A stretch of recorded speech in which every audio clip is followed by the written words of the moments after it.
Indian classes top one में आप लोगों का स्वागत है। आशा करते हैं कि आप लोग स्वस्थ होंगे और अच्छा से तैयारी कर रहे होंगे।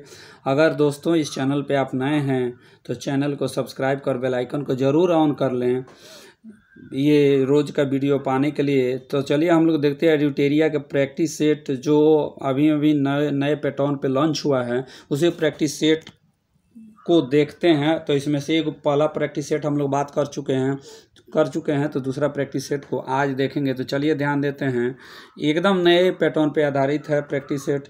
तो सिंधु घाटी सभ्यता के किस स्थल से विशाल स्नानागार मिले हैं? तो ये मिले हैं मोहनजोदड़ो से विशाल स्नानागार मिले हैं। अगला क्वेश्चन है, इंडिका नामक ग्रंथ के लेखक कौन है? तो इंडिका नामक ग्रंथ के लेखक आपका कौन है? तो मेगास्थनीज। कौन है? तो मेगास्थनीज। अगला क्वेश्चन है, भरत और 10 राजाओं के बीच दशराग युद्ध किस नदी के किनारे हुआ था? तो ये हुआ था दोस्तों पुरुषणी नदी के किनारे हुआ था। किसके? पुरुषणी नदी के किनारे हुआ था। अगला क्वेश्चन है, 563 ईस्वी में गौतम बुद्ध का जन्म कहाँ हुआ था? तो 563 ईस्वी में गौतम बुद्ध का जन्म ऑप्शन बी होगा दोस्तों 4 नंबर का लुम्बिनी में हुआ था। अगला क्वेश्चन है, विक्रम संवत का आरंभ माना जाता है? तो विक्रम संवत का आरंभ ये 5 नंबर का जवाब होगा ऑप्शन ए 57 ईसा पूर्व से माना जाता है। अगला क्वेश्चन है दोस्तों 6 नंबर देखेंगे, गुप्त शासकों की शासकीय भाषा क्या थी? तो गुप्त शासकों की शासकीय भाषा जो थी ये दोस्तों संस्कृत थी। तो संस्कृत इस ऑप्शन में नहीं है तो इसीलिए इसका जवाब होगा कौन? Option E. अगला क्वेश्चन है दोस्तों, एलोरा के प्रसिद्ध शिव मंदिर का निर्माण किस शासक ने करवाया था? तो एलोरा के प्रसिद्ध शिव मंदिर का निर्माण कृष्ण प्रथम ने करवाया था। 7वां का ऑप्शन ये जवाब हो जाएगा। अगला क्वेश्चन, महमूद गजनवी ने भारत पर कितनी बार आक्रमण किया है? तो महमूद गजनवी ने भारत पर 17 बार आक्रमण किया। कितनी बार? 17 बार। अगला क्वेश्चन है, दिल्ली के सल्तनत का वास्तविक संस्थापक किसे माना जाता है? तो दिल्ली सल्तनत का वास्तविक संस्थापक जो है इल्तुतमिश को माना जाता है। ऑप्शन सी होगा। किसको माना जाता है? तो इल्तुतमिश को माना जाता है। अगला क्वेश्चन है दोस्तों, ध्यान देंगे 10 नंबर में। तो 10 नंबर क्वेश्चन ध्यान देंगे। 10 नंबर क्वेश्चन है, किस राजवंश ने दिल्ली सल्तनत में सबसे कम समय तक शासन किया था? तो गुलाम ने सबसे कम समय तक क्या किया था? शासन किया था। आपका 10 का हो जाएगा ऑप्शन सॉरी इसका जवाब होगा ऑप्शन डी, खिलजी वंश। कौन होगा दोस्तों? खिलजी वंश होगा। ठीक है, ऑप्शन डी होगा। अगला क्वेश्चन है, ध्यान देंगे, अकबर के समय संपूर्ण साम्राज्य कितने सूबों में विभक्त था? तो अकबर के समय जो संपूर्ण साम्राज्य 15 सूबों में क्या था? विभक्त था। कितने सूबों में? 15 सूबों में विभक्त था। अगला क्वेश्चन है दोस्तों 12 नंबर देखेंगे, निम्न में से कौन सुमेलित नहीं है दोस्तों? तो 12 नंबर में से देखेंगे तो इसमें सुमेलित कौन नहीं है? 12 का आपका ऑप्शन हो जाएगा डी, ये कौन? फ्रांसीसी कालीकट ये सुमेलित नहीं है। फ्रांसीसी कालीकट ये सुमेलित नहीं है और ये सब सुमेलित है आपका पुर्तगाल, कोचिन, डेनिश, तिरुवनंतपुरम और ये डच मुसलिपट्टम, ये तीनों सुमेलित है, डी सुमेलित नहीं। अगला क्वेश्चन है, ध्यान देंगे, भारत आने वाला प्रथम अंग्रेज कौन था? तो भारत आने वाला प्रथम अंग्रेज जो था ये ऑप्शन 13 का सी होगा। ये कौन था? जॉन मिंडेलहाल। जॉन मिंडेलहाल था। अगला क्वेश्चन है दोस्तों, किस उत्तरकालीन मुगल शासक को लंपट मूर्ख कहा जाता है? तो ये उत्तरकालीन मूर्ख को जहांदार शाह को क्या कहा जाता है? लंपट मूर्ख कहा जाता है। 13 का ऑप्शन 14 का ऑप्शन क्या होगा? सी होगा। अब इसमें देखेंगे दोस्तों, जहांदार शाह को लंपट मूर्ख कहा जाता है। उसके बाद में जो है मुअज्जम को साहिब खबर कहा जाता है। मुअज्जम जो है, मुअज्जम को साहिब खबर कहा जाता है। और जो है इसमें जो है मोहम्मद शाह को रंगीला कहा जाता है। मोहम्मद शाह को जो है क्या कहा जाता है? रंगीला कहा जाता है। फर्रुखसियर को घृणित कायर कहा जाता है। फर्रुखसियर को जो है घृणित कायर फर्रुखसियर को कहा जाता है। तो ध्यान देंगे, अगले क्वेश्चन की ओर चलेंगे दोस्तों, बंगाल का अंतिम नवाब कौन था? तो बंगाल का अंतिम नवाब जो था ये था ऑप्शन ए जवाब होगा मुबारक उद्दौला। मुबारक उद्दौला ऑप्शन ए होगा बंगाल का अंतिम नवाब। अगला क्वेश्चन है, ध्यान देंगे 16 नंबर, कह रहा है कि first war of Indian independence नामक पुस्तक की रचना किसने की थी? तो ये रचना जो है इसमें किया था कौन? तो 16 का आपका जवाब होगा ई। तो ये वी.डी. सावरकर ने ये इंडिपेंडेंस, फर्स्ट इंडियन इंडिपेंडेंस की रचना किया था? कौन? बी.डी. सावरकर। तो बी.डी. सावरकर ऑप्शन में नहीं है, तो आपका जवाब होगा कौन? Option E. अगला क्वेश्चन है, ध्यान देंगे, बेद समाज की स्थापना किसने किया था दोस्तों? तो बेद समाज की स्थापना जो है श्री धरलू नायडू ने किया था। श्री धरलू नायडू, ऑप्शन डी इसका जवाब होगा 17 का। अगला चैप्टर पे चलते हैं, तो इसमें देखेंगे 18 नंबर क्वेश्चन जो है, कह रहा है पाइक विद्रोह का नेतृत्व में हुआ था। पाइक विद्रोह जो है किनके नेतृत्व में हुआ था? तो पाइक विद्रोह जो है दोस्तों 18 का आपका जब बक्सी जगबंधु के नेतृत्व में हुआ था। ऑप्शन सी आपका क्या हो जाएगा? जवाब हो जाएगा। अगला क्वेश्चन है दोस्तों, निम्न में से कौन सुमेलित नहीं है? तो निम्न में से कौन सुमेलित नहीं है? तो इसमें जो है उपरोक्त में से जुग्म सही सुमेलित है। उपरोक्त सभी जो है इसमें से क्या है? सही सुमेलित है। कौन? ये यानी बंगाल गजक जेम्स हिकी के द्वारा संपादक है। सोम प्रकाश ये ईश्वर चंद्र विद्यासागर का है। बंगदूत ये राजा राम मोहन राय का है। और बिहार हेराल्ड गुरु प्रसाद सेन का है। तो इसमें सभी सुमेलित, तो इसमें बिना सुमेलित कोई नहीं है, तो इसीलिए आपका जवाब होगा ऑप्शन ई। अगला क्वेश्चन है दोस्तों, ध्यान देंगे, अगला क्वेश्चन की ओर चलेंगे। भारत में 3 विद्यालय कलकत्ता, मद्रास और मुंबई की स्थापना किस घोषणा काल के तहत हुई थी? तो ये 1854 के बूट डिस्पैच के घोषणा काल के तहत हुई थी। 1854 के बूट डिस्पैच के घोषणा काल के समय हुआ था। अगला क्वेश्चन है दोस्तों, चलेंगे 21 नंबर पे। कह रहा है कि भारत में न्यायिक सेवा के जनक किसे कहा जाता है? तो भारत में न्यायिक सेवा का जनक जो है दोस्तों वारेन हेस्टिंग को कहा जाता है। किसको? वारेन हेस्टिंग को। ऑप्शन बी जवाब होगा। अगला क्वेश्चन है अगला क्वेश्चन है जो है, ध्यान देंगे दोस्तों, निम्न में से कौन सी घटना सबसे बाद में घटित हुई है? तो आपका जवाब होगा दोस्तों तृतीय आंग्ल बर्मा युद्ध जो है ये सबसे बाद में हुआ है। आपका ऑप्शन सी होगा। अगला क्वेश्चन है दोस्तों, ध्यान देंगे 23 नंबर। कह रहा है पूना सार्वजनिक सभा का संस्थापक कौन है? पूना सार्वजनिक सभा का संस्थापक जो है कौन है दोस्तों? तो 23 का आपका जवाब होगा इनमें से एक से अधिक हैं। कौन? एक से अधिक हैं। अगला क्वेश्चन है, ध्यान देंगे 24 नंबर। भारतीय राष्ट्रीय कांग्रेस के प्रथम अंग्रेज अध्यक्ष कौन थे? तो प्रथम अंग्रेज अध्यक्ष जो थे कौन? जॉर्ज यूल थे। ऑप्शन बी जवाब होगा, जॉर्ज यूल थे। कौन? George Yule. अगला क्वेश्चन, निम्न में से किस तिथि को बंगाल विभाजन की घोषणा किया गया था? तो बंगाल विभाजन की घोषणा आपको दोस्तों जो है 20 जुलाई 1905 को किया गया था। ऑप्शन सी 20 जुलाई 1905 को किया गया था बंगाल विभाजन की घोषणा। अगला क्वेश्चन है दोस्तों, ध्यान देंगे 26 नंबर की ओर चलेंगे। कह रहा है लंदन में कर्जन वायली की हत्या किसने की थी? तो लंदन में कर्जन वायली की हत्या 26 का मदन लाल ढींगरा ने किया था। मदन लाल ढींगरा ने किया था। अगला क्वेश्चन है, ध्यान देंगे 27 नंबर देखेंगे। कह रहा है असहयोग आंदोलन का प्रस्ताव जो है किसके द्वारा प्रस्तुत किया गया था? तो असहयोग आंदोलन का प्रस्ताव जो है दोस्तों ये प्रस्तुत किया गया था विजय राघवाचार्य की अध्यक्षता में प्रस्तुत किया गया था। तो इसमें आपका सही जवाब इनमें से आंदोलन में से प्रस्ताव जो है किसके द्वारा प्रस्तुत किया गया था दोस्तों? तो इसमें प्रस्ताव जो है आंदोलन का प्रस्ताव आर दास ने प्रस्तुत किया था। तो इसमें कोई नहीं आपका जवाब होगा, ऑप्शन ई हो जाएगा। अगला क्वेश्चन है दोस्तों, ध्यान देंगे 28 नंबर में कह रहा है कि गांधी के दांडी मार्च की तुलना में नेपोलियन के पेरिस मार्च एवं मुसोलिनी के रोम मार्च से किसने की थी? तो इसका सही जवाब होगा दोस्तों 28 का जवाब हो जाएगा। इसमें कोई नहीं, उपयुक्त में से कोई नहीं था। अगला क्वेश्चन है दोस्तों, और एक बात ये कौन किया था? तो इसके संदर्भ में सुभाष चंद्र बोस ने किया था उपयुक्त की तुलना। अगला क्वेश्चन है दोस्तों, अगले क्वेश्चन की ओर चलेंगे तो 29 नंबर देखेंगे। 1937 के चुनाव में कांग्रेस द्वारा बहुमत प्राप्त प्रांतों की संख्या कितनी थी? तो 1937 में बहुमत प्राप्त प्रांतों की संख्या जो थी कितनी थी दोस्तों? तो ये 5 थी।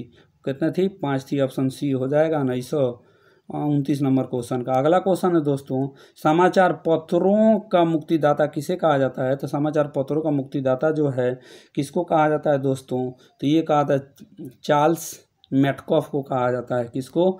चार्ल्स मेटकॉफ को कहा जाता है।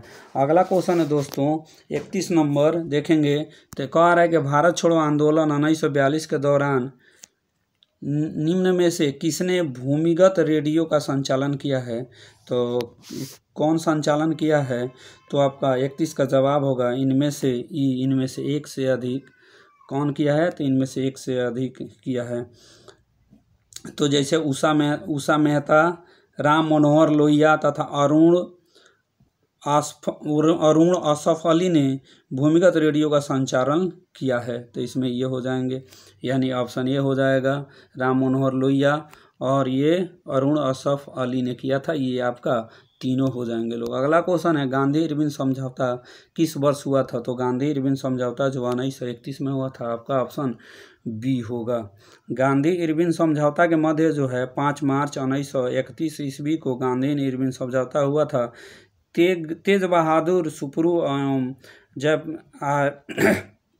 M.R. जयकर के आदि के प्रयास से संभव हुआ था। अगला क्वेश्चन की ओर चलेंगे दोस्तों, ध्यान देंगे।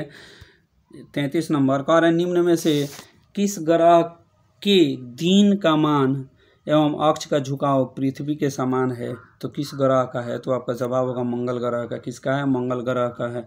अगला क्वेश्चन, उष्णकटिबंधीय मरुस्थलीय क्षेत्रों में उगने वाले वनस्पति किस नाम से जाना जाता है? तो ये जाना जाता है दोस्तों इससे नाम से, तो ऑप्शन बी जीरोफाइट के नाम से जाना जाता है। अगला क्वेश्चन है, वर्मी कल्चर किससे संबंधित है? तो वर्मी कल्चर जो है आपका दोस्तों केंचुआ पालन से संबंधित है। किससे? केंचुआ पालन से संबंधित। अगला क्वेश्चन है दोस्तों, टिहरी बांध परियोजना किस नदी पर है? तो टिहरी बांध परियोजना जो है भागीरथी और भिलंगना नदी पर। भागीरथी और भिलंगना नदी ऑप्शन बी होगा। कौन होगा? ऑप्शन बी होगा। अगला क्वेश्चन है 37 नंबर की ओर चलते हैं दोस्तों, तो ध्यान देंगे 37 नंबर आपका क्वेश्चन है। 37 नंबर ध्यान देंगे, कह रहा है भारत का न्यूनतम जनसंख्या वाला राज्य कौन सा है? तो भारत का न्यूनतम जनसंख्या वाला राज्य आपका 37 का आपका जवाब हो जाएगा सिक्किम है। कौन है? सबसे न्यूनतम जनसंख्या कहाँ है? सिक्किम में। अगला क्वेश्चन है, निम्न में से कौन सा सुमेलित नहीं है? तो दोस्तों इसमें आपका सुमेलित उपयुक्त में से एक से अधिक सुमेलित नहीं है। तो उपयुक्त में से एक वन अनुसंधान संस्थान जो है देहरादून सही है, ठीक है। उसके बाद में कह रहा है कि शुष्क वन अनुसंधान संस्थान कहाँ है? तो ये जोधपुर में, ये भी सही है और ये भी सही है। उसके बाद में कह रहा है कि हिमालय वन अनुसंधान संस्थान ये कहाँ है? तो शिमला है, ये भी सही है। कहाँ है? शिमला। अगला है डी नंबर, भारतीय गाना अनुसंधान शोध संस्थान। भारतीय गाना अनुसंधान शोध संस्थान जो है ये कहाँ है? तो ये लखनऊ है। कहाँ है? लखनऊ है। ये गलत है, तो एक से अधिक इसमें क्या है? सही। अगला क्वेश्चन है 39 नंबर देखेंगे, घरेलू हिंसा से महिला संरक्षण अधिनियम निम्न में से किस वर्ष पारित किया गया था? तो ये पारित किया गया था दोस्तों 2005 में। कब? 2005 में। आपका ऑप्शन ए होगा।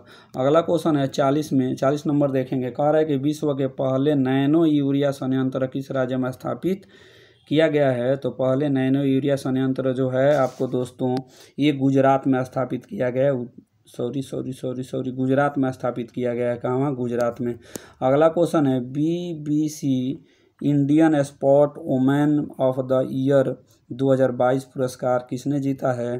तो ये जीता है दोस्तों आपका मीराबाई चानू ने जीता है। कौन? मीराबाई चानू। ऑप्शन सी इसका जवाब होगा। अगला क्वेश्चन है दोस्तों 42 नंबर देखेंगे, कह रहा है राष्ट्रपति द्रौपदी मुर्मू द्वारा 7वें अंतर्राष्ट्रीय धम्म सम्मेलन का उद्घाटन कहाँ किया गया है? तो ये किया गया है दोस्तों कहाँ? तो भोपाल में उद्घाटन किया गया। ऑप्शन बी इसका क्या होगा? सही जवाब होगा।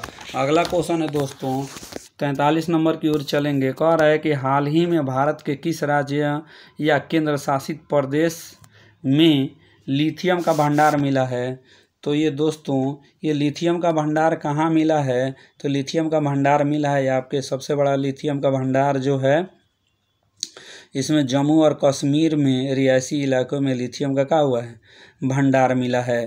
तो जम्मू एंड कश्मीर, तो इसमें तो आपका ऑप्शन हो जाएगा एक से, उसमें उपयुक्त में से एक से अधिक हो जाएगा आपका ऑप्शन कौन हो जाएगा, ई हो जाएगा। ठीक है, राजस्थान, उसके बाद में राजस्थान नागौर के लिथियम का भंडार प्राप्त हुआ है, राजस्थान में भी है, जम्मू एंड कश्मीर में भी है, वहाँ से भी दोनों जगह से मिला है, तो इसीलिए आपका एक से अधिक ऑप्शन हो जाएगा। अगला क्वेश्चन है 44 नंबर, कह रहा है बजट 23-24 में केंद्र सरकार ने कितने रुपए के खर्च का लक्ष्य रखा है। तो कितने रुपए का खर्च का लक्ष्य रखा है दोस्तों, तो ये रखा है ऑप्शन ए 45.03 करोड़ रुपए का लक्ष्य रखा है। अगला क्वेश्चन है, हाल ही में हुए राज्यपाल की नियुक्ति के संबंध में कौन सही सुमेलित है। तो ये फागू चौहान मेघालय के बने हैं। फागू चौहान कहाँ के बने हैं, तो फागू चौहान मेघालय के बने हैं। उसके बाद में शिव प्रताप शुक्ल जो है कहाँ के बने हैं, शिव प्रताप शुक्ल हिमाचल प्रदेश के बने हैं। उसके बाद में जो राजेंद्र विश्वनाथ अर्लेकर बिहार के बने हैं। राजेंद्र विश्वनाथ अर्लेकर कहाँ के बने हैं, बिहार के बने हैं। तो इसमें आपका एक ही ऑप्शन है कौन, बी सही होगा, तो बी आपका ऑप्शन लगा देंगे। तो ये आपका अगर देखें तो अगर इसका मिलान इसका सही से देखें तो फागू चौहान कहाँ के बने हैं, तो ये बने हैं मेघालय के। उसके बाद में ये बी आपका सही, राजेंद्र विश्वनाथ अर्लेकर जो है ये बने कहाँ के, बिहार के। और सी राधाकृष्णन जो बने हैं, सी राधाकृष्णन ये बने हैं कहाँ के, झारखंड के। कहाँ के, झारखंड के बने हैं। लक्ष्मण प्रसाद कहाँ के बने हैं, सिक्किम के बने हैं। यानी सिक्किम के कौन है, लक्ष्मण प्रसाद है, लक्ष्मण प्रसाद है। अगला क्वेश्चन की ओर चलेंगे, 46 नंबर क्वेश्चन देखेंगे दोस्तों। कह रहा है कि the blue book A rights journal पुस्तक किसने लिखी है। तो ये पुस्तक का रचयिता कौन है, तो अमिताभ कुमार है। कौन, अमिताभ कुमार, ऑप्शन ये होगा। अगला क्वेश्चन है, फरवरी 2023 में 12वां विश्व हिंदी सम्मेलन कहाँ आयोजन किया गया है। तो इसका आयोजन जो है दोस्तों कहाँ किया गया है, तो फिजी में किया गया है, ये ऑप्शन सी होगा, फिजी में। अगला क्वेश्चन है, किस देश के राष्ट्रपति अब्देल फतह अल सीसी भारत के 74वें गणतंत्र दिवस पर मुख्य अतिथि थे। तो ये किस देश के राष्ट्रपति थे, तो दोस्तों ये हो जाएगा मिस्र देश के राष्ट्रपति थे। कहाँ के, मिस्र देश के राष्ट्रपति थे।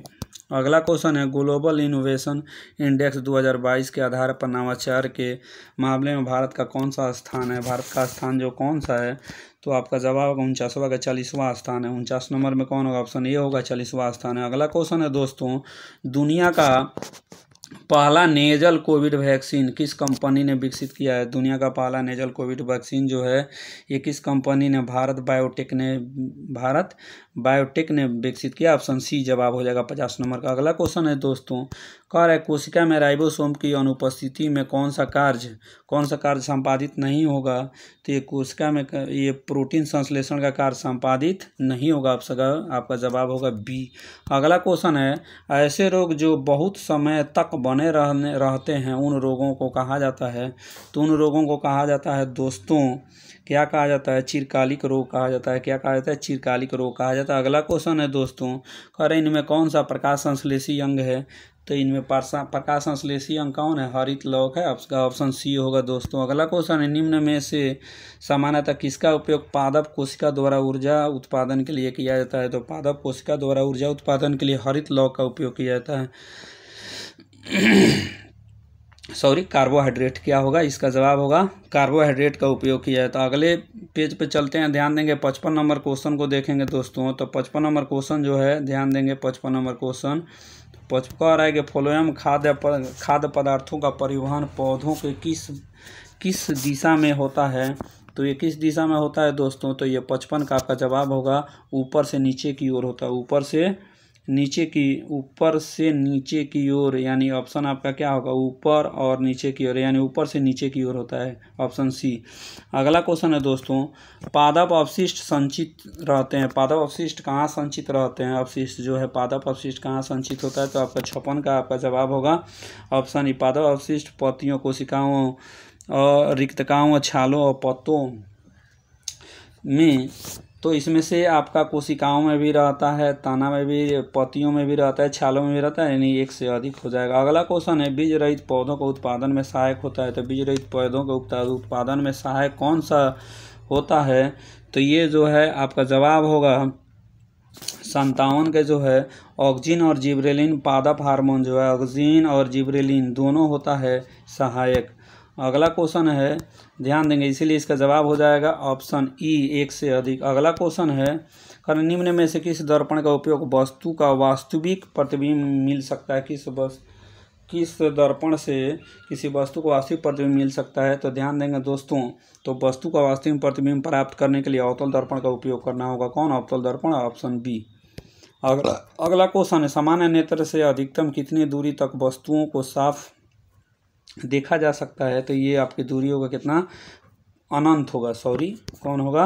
अनंत आपका जवाब होगा, अनंत। 59 का डी आंसर होगा। अगला क्वेश्चन है, विद्युत धारा उत्पन्न करने वाली युक्ति को क्या कहते हैं? तो इसको कहते हैं जनरेटर कहते हैं। क्या कहते हैं दोस्तों? जनरेटर कहते हैं। अगला क्वेश्चन 61 नंबर का है, विस्थापन की दर को कहा जाता है दोस्तों? तो विस्थापन की दर को क्या कहा जाता है? तो वेग कहा जाता है। आपका जवाब होगा ऑप्शन सी, विस्थापन की दर को वेग कहते हैं। अगला क्वेश्चन है दोस्तों, कह रहा है दो कणों के बीच गुरुत्वाकर्षण बल होता है, उनकी बीच की दूरी के क्या होता है दोस्तों?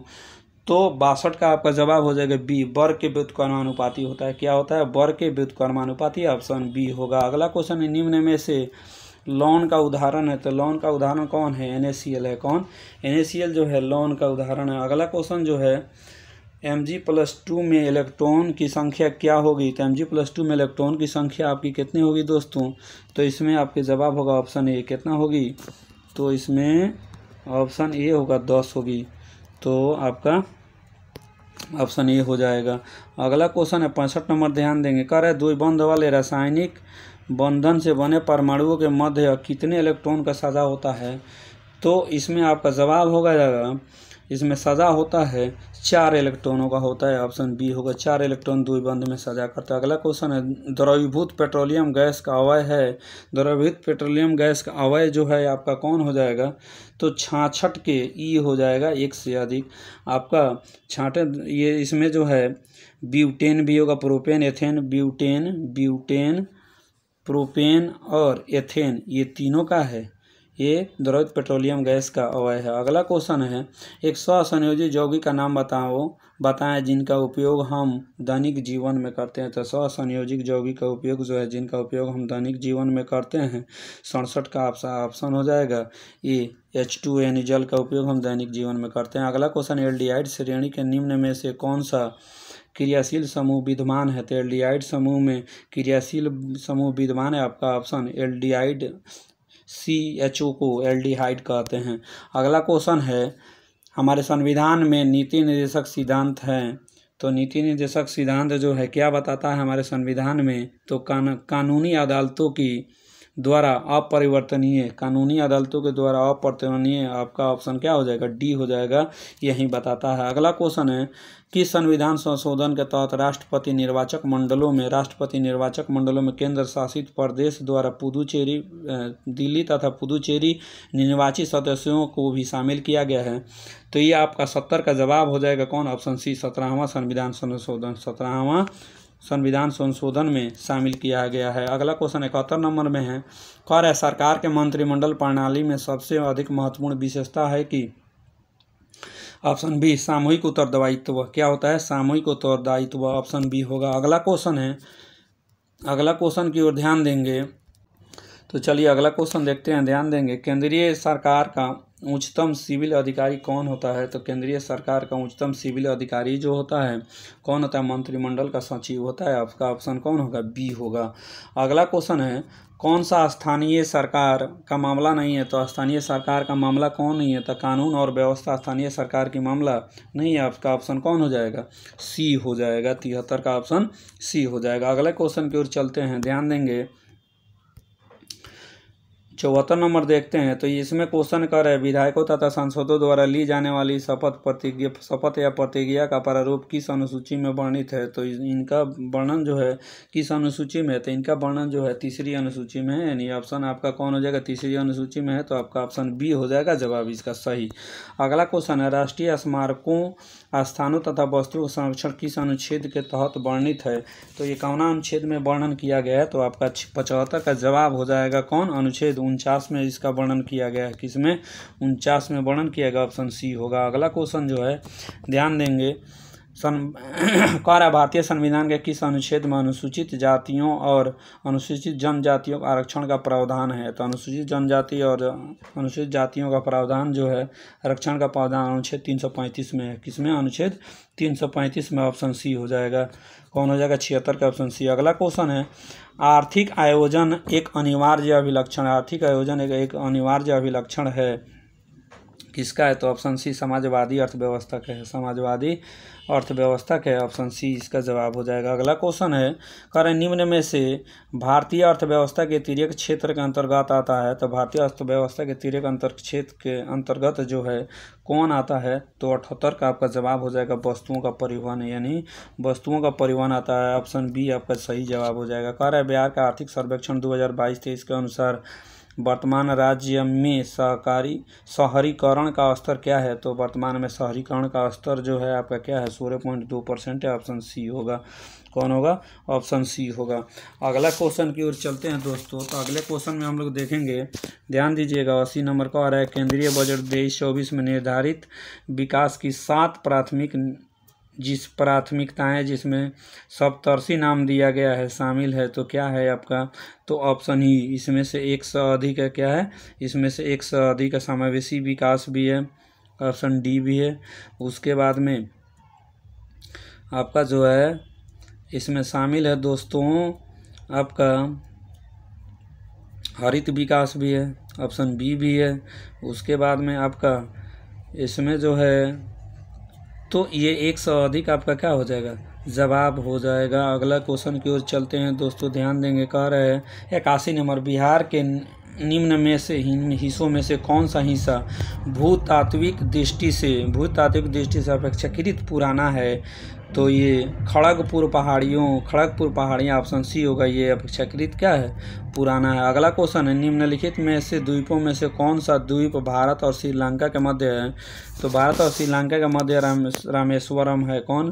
रामेश्वरम, आपका सी आपका जवाब हो जाएगा। अगला क्वेश्चन की ओर चलते हैं, ध्यान देंगे, कह रहा है कि भारत की सबसे लंबी नदी कौन सी है? तो भारत की सबसे लंबी नदी जो है आपका कौन है दोस्तों? तो गंगा भारत की सबसे लंबी नदी है, तो आपका ऑप्शन बी हो जाएगा। अगला क्वेश्चन है, रेंगूर किसका नाम है? तो रेंगूर जो है काली मिट्टी का नाम है। किसका नाम है? काली मिट्टी को रेंगूर कहा जाता है। अगला क्वेश्चन है दोस्तों 85 नंबर, कह रहा है एक निश्चित आकृति में व्यवस्थित ताराओं का समूह क्या कहलाता है? तो निश्चित आकृति में ताराओं के व्यवस्थित समूह को नक्षत्र कहते हैं। क्या कहते हैं?